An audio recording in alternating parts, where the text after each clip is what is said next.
சூடிக்கொண்டாள் என்னை சொர்க்கத்தில் ஆண்டாள்.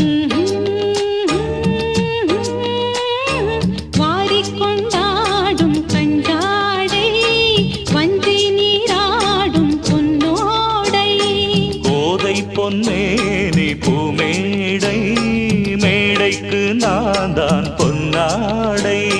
நீ தொட்ட பாகங்கள் தீங்கொட்டு கோலங்கள் தேடியதால் கனியானே. வாய் விட்டு நாடொன்று கேட்கின்றேன்